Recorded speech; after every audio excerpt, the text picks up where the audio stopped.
આખી ઘટના પ્રસંગ ઘણીવાર કહી ચૂકો છું, જાણીતો છે, પણ દિલ્હીની બજારમાં મર્દના ફાડિયા જેવો ઈ આયર, પાઘડી વાળેલી, ડબલ ભેટ છે, ભેટમાં ડબલ જમૈયો છે, કડે એક બાજુ તરવાર છે, હાથમાં કડિયાળી લાકડી છે, અને ધીરે ધીરે ધીરે ધીરે ધીરે ધીરે ડગલા માંડતો દિલ્હીની બજારમાં વયો આવે ઈ આયર, અને સામેથી ગાયુંને ભાઠા મારી અને લઈ જાય છે બાદશાહના અકબરના માણસો.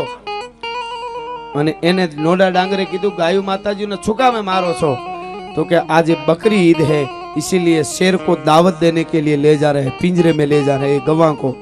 आ गायों ने हमें हावजना पिंजरा में खवरावा आज बकरी ईद છે ને એટલે એને પણ દાવત દેવી એવો બાદશાહનો હુકમ છે. અને તેદી નોડા ડાંગરે કીધું, ગાય અમારી માં છે અને હું અહીંયા એકલો છું દિલ્હીમાં, પણ એકલો છું તો આયરનો દીકરો જીવતો હોય ને ત્યાં સુધી ગાયુંના પિંજરા સુધી ગાયું ફુગાડવા, હાવજના પિંજરા સુધી ગાયુંને ફૂગવા દઉં ને તો હું આયર બચો ન કહેવા ભલા માણસ, તમારે પેલા મને મારી સામે લડવું પડે. અને આમ ડાંગ ઉગામી ભાઈ ઓલાનું ખબર પડી ગઈ કે આ કાંઈ જીતા એવું લાગતો નથી, આની આંખ એવી છે, અને આપણા છોકરા રખડી પડી છે. બધા અકબર પાસે ગયા, બાદશાહ પાસે ગયા, ન્યા જઈને મીડા ફરિયાદ કરવા. નોડો ડાંગર તમને આમ કહેતો હતો, ગાળું દેતો હતો, કેવા વાળા તો ઘણું બધું ભેળવે ને, જેમ આવે એમ કીધું. ન્યા જઈને અકબર બાદશાહને આમ તો આખી વાત કસ બાબા વારી ગયા ને અકબર બાદશાહે જ માંગેલા કે તમારે મને ભેટ કાંઈ આપી હોય તમને આયર દેતા જાઓ, આવો મર્દ માણસની અમારે જરૂર છે. એ વાત આખી લાંબી છે, પણ એને કીધું કે બોલાયો અને કીધું કે નોડાજી आप गुस्ताखी करते हैं, मैं जलाल हूं, दिल्ली का बादशाह हूं, मेरा हुक्म आपने टाल दिया. मारो हुक्म હતો કે બકરી ઈદ છે એટલે ગાયું પિંજરામાં જવા દો અને હાવજ ખાય, સિંહ ખાય, અને તમે મારો હુકમ ટાળ્યો.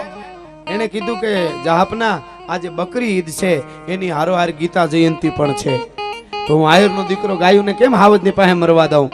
એટલે કોક એવા માણસો હતા એ બોલી ગયા કે એટલી બધી ગાય વાલી હોય તો જહાપના એને કહી દો ને ગાયુંના હાટાનો પોતે પિંજરામાં વયો જાય.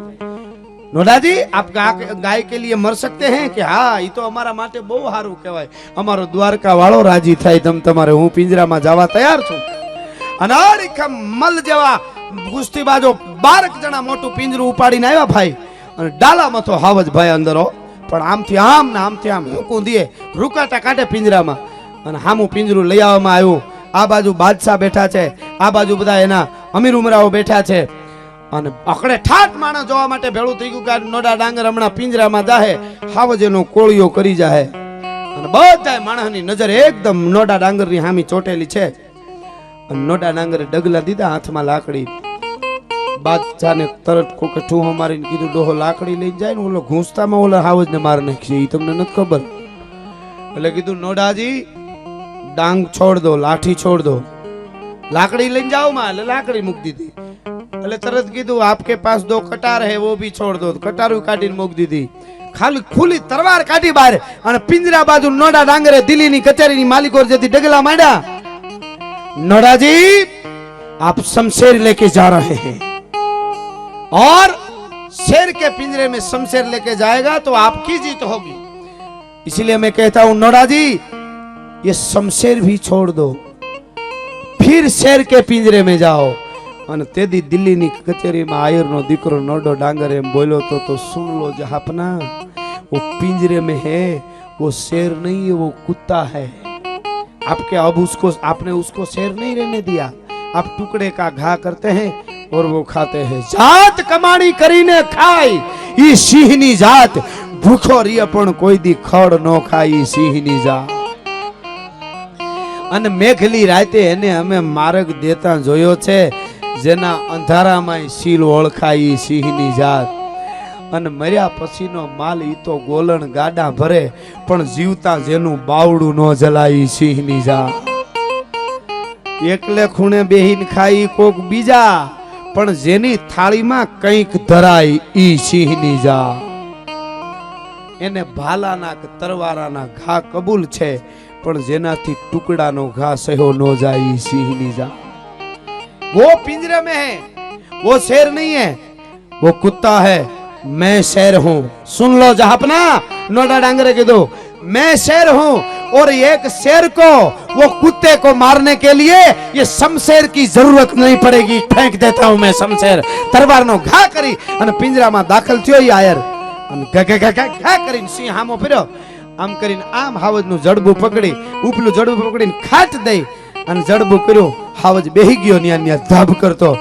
અને નોડો ડાંગર જ્યારે બહાર નીકળો ને તો એ બાદશાહ ભેટી પડ્યો તો અને કીધું તું સહી હૈ આહિર અહિર सही अहिर बच्चा हो तुम ही शेर हो वो शेर नहीं है आज मैं भी स्वीकारता हूँ तुम ही शेर हो.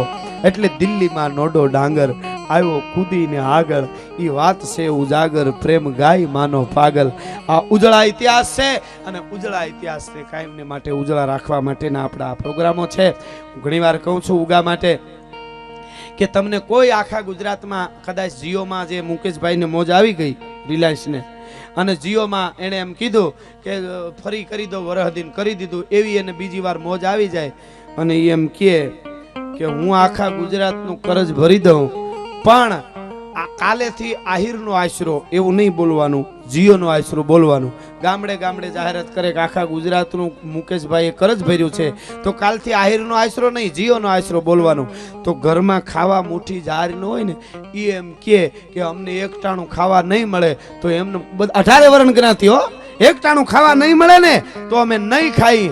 પણ કારણ આહિરો તો આહિરનો જ હોય, કોઈ દી જીઓનો આશરો બીજાનો આશરો ન હોય. ભલા માણસ શું કામે અરબો ખરબો રૂપિયા હીરા મોતી માણિક કે દેશના કરજ ભર્યા ન થાય એના માટે તો ઉગાના લીલા માથા દેવા પડે તો આશરો થાય.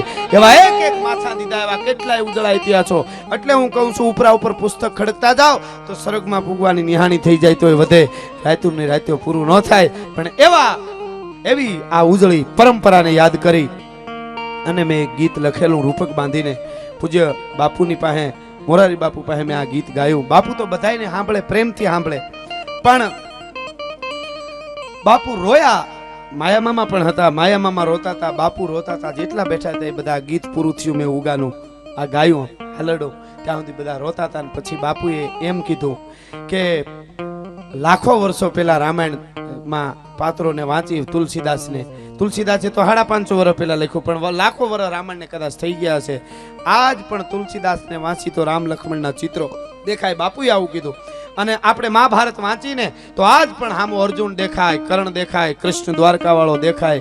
એમ મેં બાપુ કે ઉગાને જોયો નથી પણ તે જે આ ગીત મને કે સંભળાવ્યું ને એ ગીત સાંભળ્યું તો મેં આજ ઉગાના દર્શન કર્યા. ઉગો શું છે અને દેવાજ બોદર શું છે આવું રોતા રોતા મને તલગાજડા બાપુએ કીધેલું. એટલે હું એક પોરો વ્યક્ત કરું છું, ઓલું નથી કહેતો, પોરો વ્યક્ત કરું છું. ઈ ગીત મારે અહીંયા રજૂ કરવું છે. રૂપક બાંધીને મેં લખેલું કે દેવાત બોદરના એજી સપને આવી એની રાજપૂતાણી બેન એજી દેવાત બોદરના એ દેવાત બોદરના સપને આવી એની રાજપૂતાણી બેન ભાઈ તારા ને હરગની ગાદી અને મારાની ખાવ બરબાદી.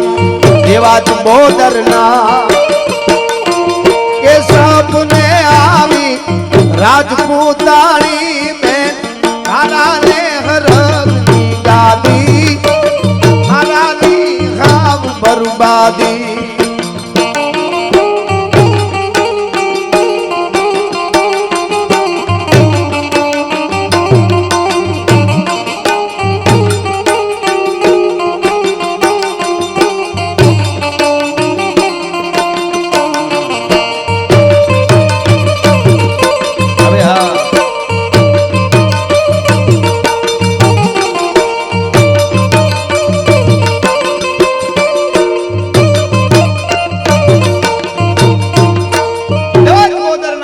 આવી એની રાજપૂતાણી રાજપૂતાણી બેન તારા ને હરગની ગાદી. આ તમારા ઘરેણા છે સાહેબ, ઉજળા ઘરેણા.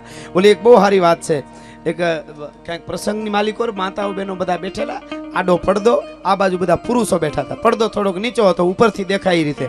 અને બધા બેનો બેઠા હતા. એક બેન નાની ઉંમરના ઘરેણા નહીં પહેરેલા, એવા નાની ઉંમરના બેન ઘરેણા ન પહેર્યા. એટલે બીજી બેનું બાયું હતા એને સામું જોઈને મરક મરક હોઠમાં હે કે આ બાઈને ખબર નહીં ઘરેણા વગર ધોડી આવી નહીં ખબર પડતી હોય.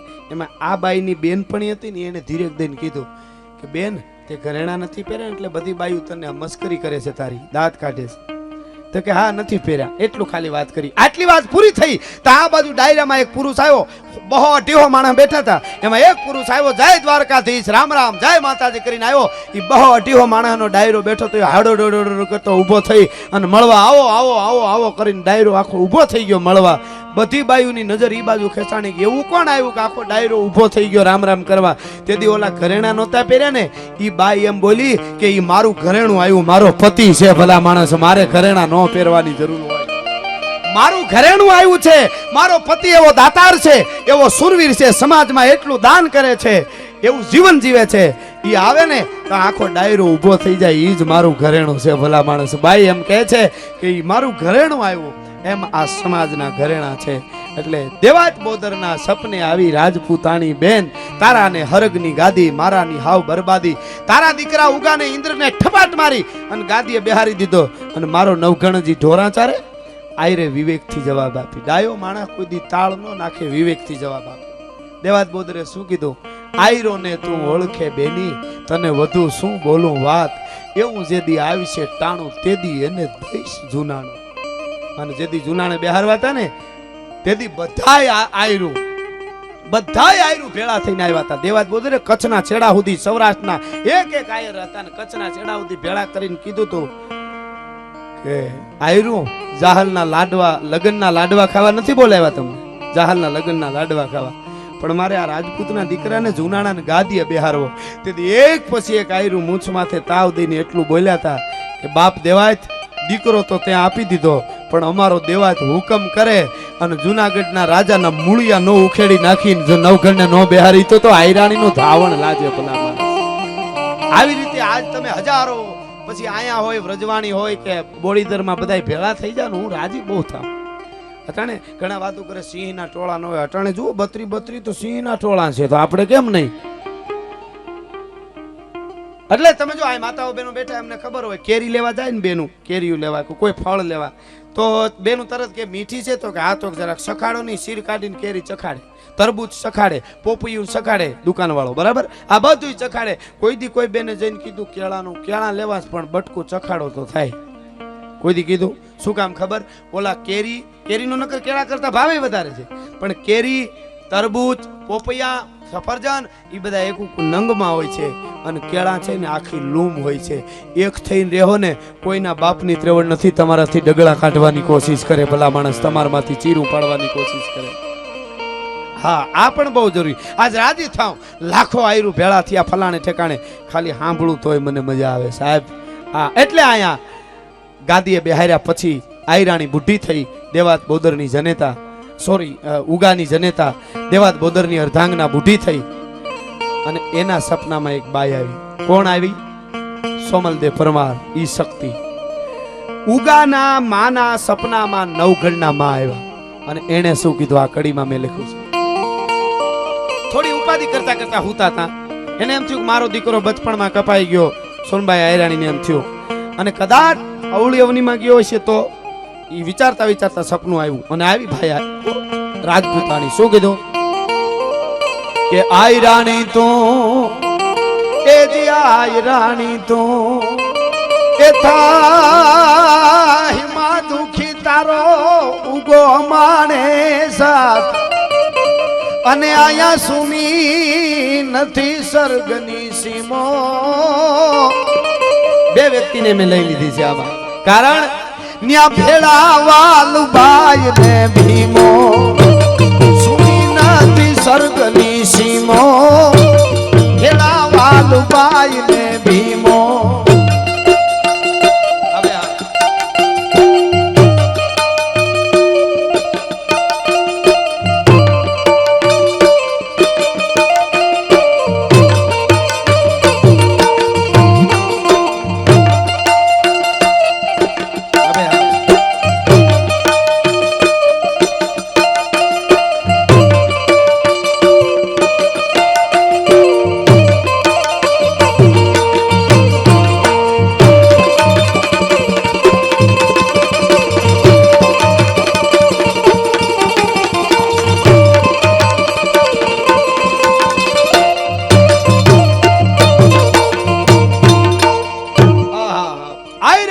થાય છે માં દુખી કારણ તારો ઉગો અમારે સાથ અહીંયા સુની નથી સ્વર્ગની સીમો કારણ કે ભેળા વાલબાઈ ને ભીમો. અને પછી જે સપનામાં આવ્યા એ જગદંબા પાર્વતીજી આ ઉગા માટે જ લખાઈ નકર અમને પાપ લાગે. કવિની પેઢીઓ નાશ થઈ જાય, અમુકને ખોટી ઉપમા દે પણ ઉગાને નહોતું ઇનામ મેળવવું, નહોતું એને ક્યાંય સ્પર્ધામાં ઉભો રહ્યો, નહોતું રાજ મેળવવું, નહોતું કાંઈ લઈ લેવું. એને એટલી ખબર હતી એક રાજપૂતના દીકરાને બચાવવા માટે મારે કપાઈ જવાનું છે. મારી માએ મને મોકલ્યો છે ને હું આયરાણીનું ધાવણ ધાવ્યો છું એટલી જેને ખબર હતી. સાહેબ ઉગદી વાંચો તો ખબર પડે. ઈ ભગત બાપુ એમ કહેતા કે 11 વર્ષની એની ઉંમર હતી, કોઈ 7-8 વર્ષ કે છે, પણ એવડી ઉંમરનો ઈ નાનકડી પાઘડી અને તૈયાર થઈ નાનકડી હાથમાં તરવાર દઈને જતી ઈ સામે આવ્યો જુનાણાના ધણીની સામે અને એને એમ કીધું કે હું નવઘણ છું, મને મારું જુનાગઢ આપી દો નકર તમારા કટકા કરી નાખી. અને તરવારનો ઝાટકો માર્યો ત્યાં સુધી એક જ બોલ માથું પડતા પડતા બોલ્યું તું મને મારું જુનાણું દઈ દો.